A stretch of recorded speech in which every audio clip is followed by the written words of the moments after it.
Well, thank you. So the holiday season, as we know, is quickly approaching. And while it's a fun and festive time for a lot of us, it can also be very hectic and sometimes even depressing for people between challenging family dynamics and increased stress about spending and financial strain. It's no wonder 44% of people say that they're actually more stressed during the holidays. So let's talk about ways to relieve that stress, okay? Here to help is Teresa Polly, founder of Retreat in the Pines. We're going to talk about the Retreat Center in a second because I want to tell everyone about it. Thank you for being here. Thank you for having me. But I want to talk first about the ways that you recommend reducing stress, specifically around the holidays. So first, setting boundaries. How do you do that? That is so hard for so many of us.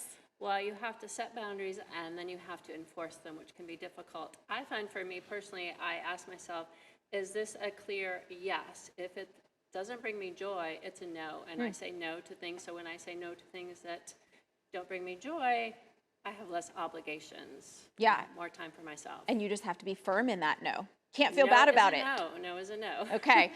Practicing gratitude. Yes, gratitude is everything. I like to make a list. You can do a list on your phone. You can do a list in your head on a piece of paper.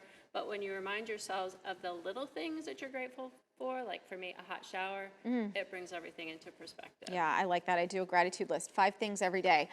Finding an outlet for managing anxiety. I think this is so important. A lot of people don't know how to do that. Yes, well, journaling can help. The gratitude is a help. Like all of those things help with anxiety. But being mindful when we're in the present moment, in nature, reading, in a retreat, all of those things, we're not having those anxious thoughts in our head. Yeah, and like ruminating on them, right? Like focusing on the positive. And so this takes us back to the Retreat in the Pines and taking time for yourself, which you also talk about, especially during the holidays. And people go, well, I don't have time for myself. I have to do all this other stuff. What do you say to them?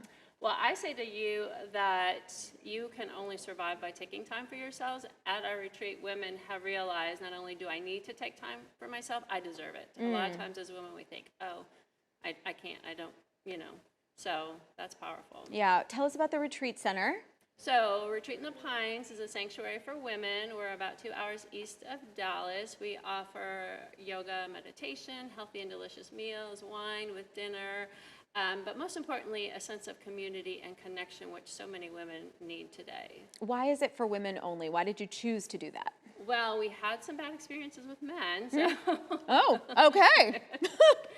But women have told me that they appreciate the dynamic of women only, the safe space. They can say anything they want. They don't have to wear makeup. They can come to breakfast in their pajamas.